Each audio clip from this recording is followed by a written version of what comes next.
hapon, Kamotso Repek. Ipakita ko lang sa inyo, Kamotso Repek, ang ako nga gin-install kay Kois Cleco. First, hindi lang tanay magamit sang iya nga yabi. Ari ang yabi na magamit lang taan na isang iya nga remote. Mamanaan mo guys, kung magamit isang remote, masiga ni. Ito na. Tumok mo na ni guys kaduwa. Ma-purple na siya guys. It means nag-andar na siya. Wala siya sang saksakan sang yabi. Vito ni siya, click Vito ni siya muna, wala siya sang 125 lang. Muna wala siya sang keyless.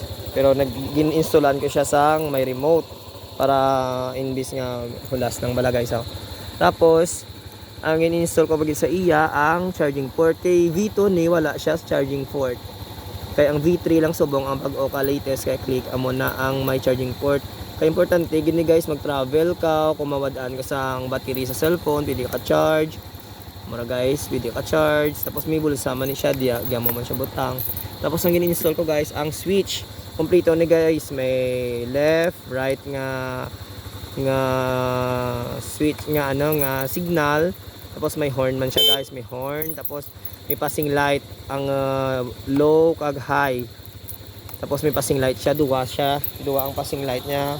Kamotso Repek ko, ari pula kag ari sa dalom tumok mo lang ni. Tapos nami siya kami dala siya sang hazard beam na muna. Hazard ni guys, tumok mo lang siya, ma-hazard na siya. Kay nami ang hazard kay magamit mo siya sa mga may parade. Tapos kung mag-parking ka, pwede mo siya magamit ang hazard. Importante man kay wala ang subong, wala ang V3 sang Vito gali sang hazard. Ang click wala sang hazard, pabutangan mo pa para in case may siya, may hazard siya. Amo ni siya ang sa likod niya.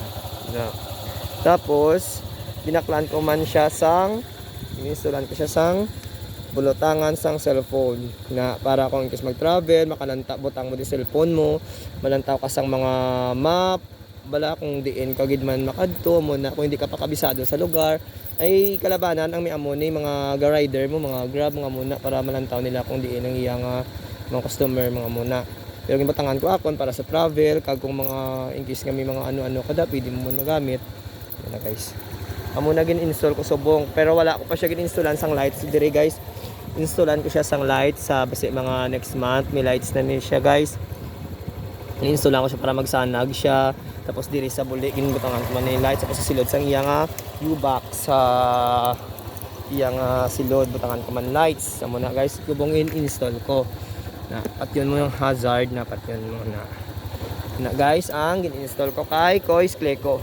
Kung i-off mo na siya guys, syempre patyon mo na siya. Ma-beam siya, ma-red siya. Muna na ma-red siya, it means na mapatay na siya, wala na siya gandar. Sige guys, thank you sa pagtanaw.